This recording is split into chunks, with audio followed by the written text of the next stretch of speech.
Entendes o que estás lendo?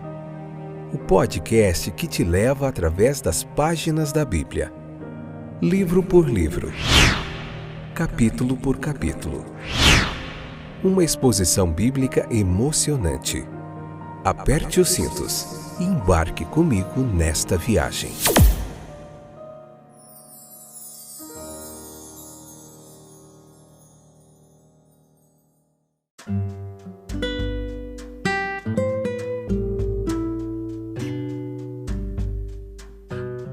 Olá, queridos ouvintes do podcast Entendes o que estás lendo? Eu sou o Fábio, estou de volta para nós aprendermos mais um pouquinho da Palavra de Deus.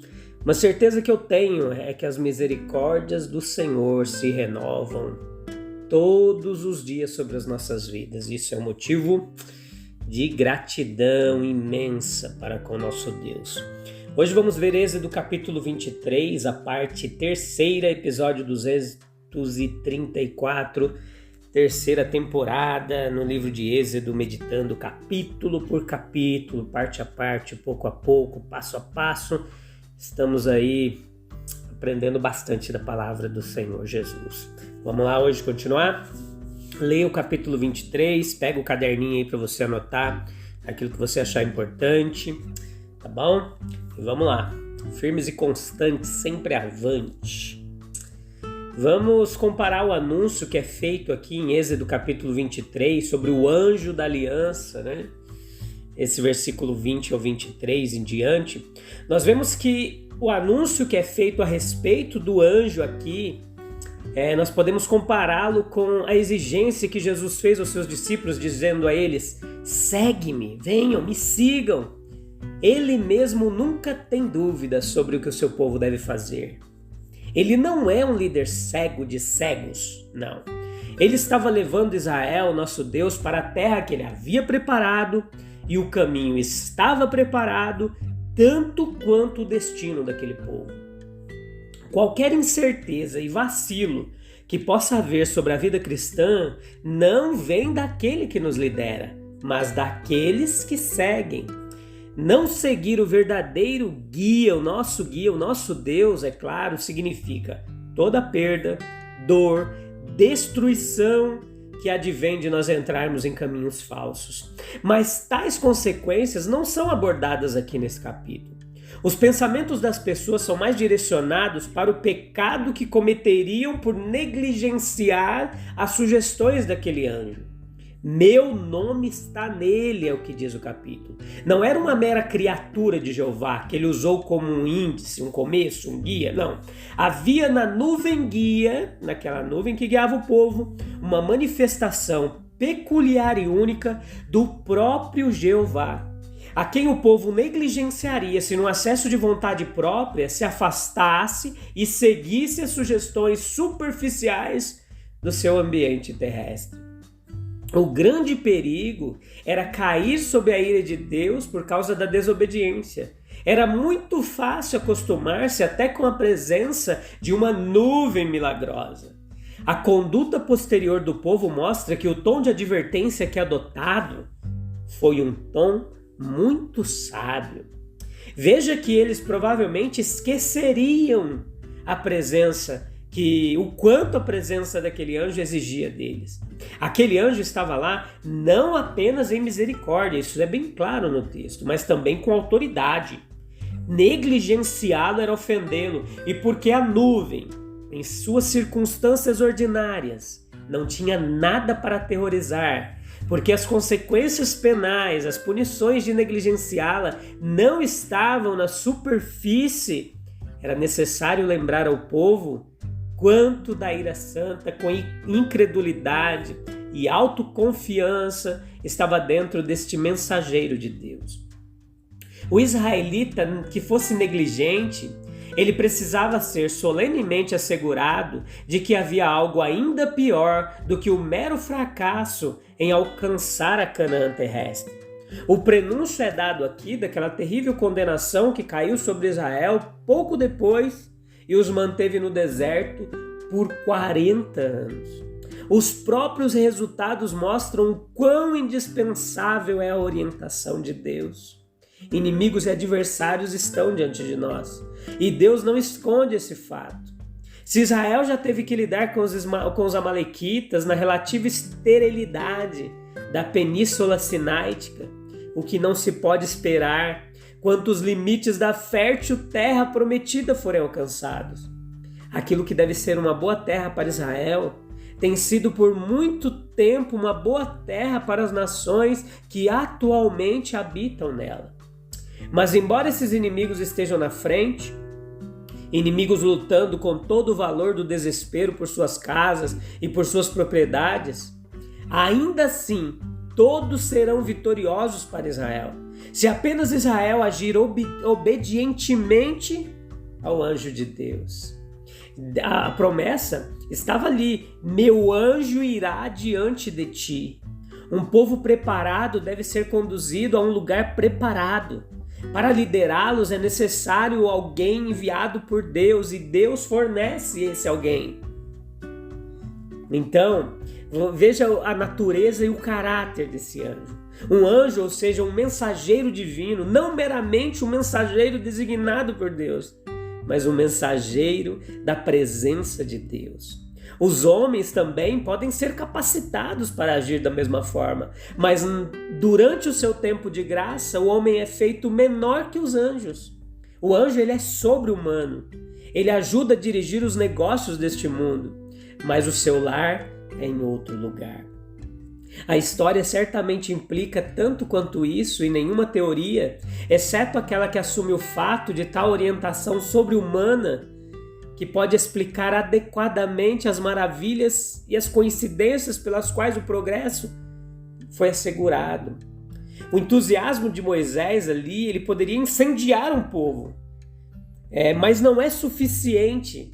Eles devem ser disparados ali, despertados no momento certo e com um objetivo definido. É preciso um agente sobre-humano que pudesse ver o tempo do ponto de vista da eternidade e dirigir as ações daqueles homens de acordo com as reais necessidades da sua posição. Então, como um sucesso no jogo de xadrez, não depende tanto da força dos exércitos no tabuleiro, mas muito mais da habilidade dos jogadores que estão fora do tabuleiro, que veem toda a posição de cima. A história não pode ser explicada se ignorarmos a mão invisível que dirige e controla os movimentos de todos nós. Veja que o capítulo é bem claro. Quando ele se refere, diz: o meu nome está nele. O guia divino deve compartilhar do caráter divino. O representante de Deus deve ser semelhante a Deus. Ao ver as coisas do ponto de vista da eternidade, ele é capaz de guiar através do labirinto do tempo. Mas para ver as coisas do ponto de vista da eternidade, ele deve ser um participante da vida da eternidade. O nome eterno deve estar escrito em seu coração para que sua orientação esteja livre de toda suspeita. Para ficar no caminho, o guia também deve ser um guardião. Os guias que esquecem os perigos do caminho, com a intenção apenas de chegar ao seu destino, podem avançar para a meta, mas perdem a carga antes de chegar.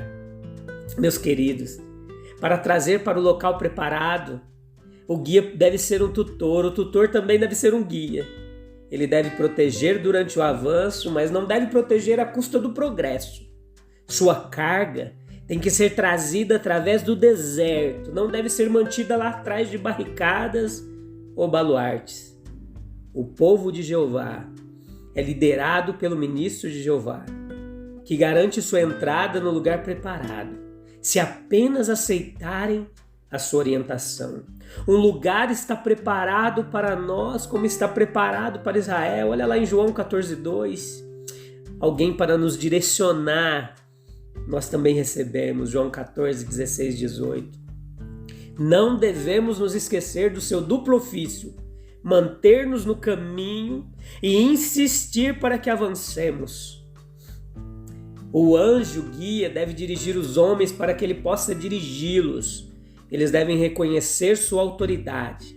E duas coisas são necessárias. Anota aí: reverência, a disposição do coração que não pode deixar de se mostrar na conduta, Assegurados de que o anjo portava o nome divino, os homens devem ter cuidado com ele.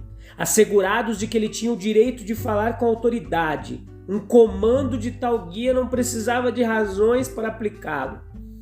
Uma obediência. De forma positiva, os seus comandos devem ser obedecidos. Não deve haver atraso nem retrocesso. De forma negativa, não deve haver nenhuma tentativa de evadir-se de sua real realização por meio de um cumprimento meramente aparente e formal. A verdadeira obediência é a obediência do espírito, tanto quanto da letra. A mera obediência literal pode consistir em provocação real. Lembrando quem é aquele que nos dirige. Devemos lembrar também que deveres semelhantes nos são exigidos em relação a ele. Resistir ao Espírito de Deus é entristecê-lo. E o luto pode eventualmente extinguir o seu poder conosco. Mais um passo sela a nossa destruição. Aquele que blasfema do Espírito de Deus comete um pecado imperdoável. Bênçãos consequentes no cumprimento dos deveres. Podemos chamá-los de temporais e eternos, bênçãos da peregrinação e bênçãos do lar. Aliás, guardados por aquele que nos dirige, nenhum inimigo vai ter poder para nos ferir, só se ele permitir. Chegamos à nossa casa e lá encontramos saúde e felicidades eternas. Qual é a nossa relação com esse Espírito que nos dirige, a qual Deus nos deu? O anjo, ninguém menos que o anjo de Jeová, o Deus anjo do Antigo Testamento, ou seja, a própria teofania, a reencarnação e a revelação do Senhor Jesus Cristo. Aqui é feita referência a muitas epifanias que precederam a grande epifania da encarnação. Que estas foram aparições do Senhor Jesus, pode ser argumentado. Parece razoável que haja antecipações da encarnação. É verdade que não poderíamos profetizá-los de antemão, mas quando acontecem, recomendam-se à nossa razão. Parece, em certo sentido, natural que ele, que estava vindo morar aqui, devesse vir uma e outra vez. A história do aparecimento do anjo mostra que ele era divino. A perfeição está implícita na autoridade que ele exerce, nas promessas que ele dá. Ele jura por si mesmo, ele é objeto de adoração, ele tem nomes e atributos divinos e ainda há o que o diferencia do Pai Eterno. Tudo isso está de acordo com a doutrina da Trindade e que o anjo era Cristo Senhor. Ele era um líder. Ele liderou Israel principalmente pela coluna de nuvem, mas não de forma a dispensar a ação de Israel. O Senhor age para nos manter no caminho e para nos defender neste caminho. A verdade prática aqui é que a guarda de Cristo não é absoluta ou independente de nossa vontade e ação. Temos participação no projeto divino. E o nosso dever é lealdade a Deus, reconhecimento de seu representante, isto é, do anjo, isto é, do Senhor Jesus. Devemos obediência ao líder. Se de fato obedecermos a sua voz e fizermos tudo o que ele diz, observe como Deus se identifica com o anjo. Evitar a comunhão e cumplicidade com o mal. Qualquer relação do judeu com o incrédulo estava cheio de perigos. E parece agora ser assumido que nenhuma companhia para o cristão tem qualquer perigo. Essa suposição é falsa. Como mostra a tendência ao mundanismo e ao pecado aberto que vemos muito hoje. As promessas que vinham ali. Essas cobrem realmente todas as bênçãos resultantes de uma vida de piedade prática. Pensando mais em nossa própria posição do que no significado literal das promessas em relação à vida de Israel. Elas podem ser classificadas da seguinte forma: Deus do nosso lado, versículos 22 e 23, nossa provisão diária sendo abençoada por Ele, versículo 25, haverá o suficiente, mas tudo o que há se alegrará com isso. Versículo 25, saúde. Versículo 26, riqueza. Versículo 26 ainda, longa vida. Influência diante da qual até os adversários se curvarão. Versículo 27. Essas promessas, elas não se estendem a todos nós de forma plena e completa. Se assim fosse, não teríamos doentes nem pobres, mas o projeto de Deus é que obteremos tudo isso quando totalmente livres da influência da queda e do pecado, se não aqui, na eternidade com Cristo, desfrutaremos da plenitude das bênçãos que Ele tem nos prometido. A plenitude de tudo isso é inalcançável neste mundo decaído, mas podemos ter um vislumbre disto, ainda aqui, neste mundo tenebroso. Eu te encontro no próximo episódio, onde nós concluiremos o capítulo 23 do livro de Êxodo. Meu abraço, te encontro em breve. Tchau, tchau, Deus abençoe.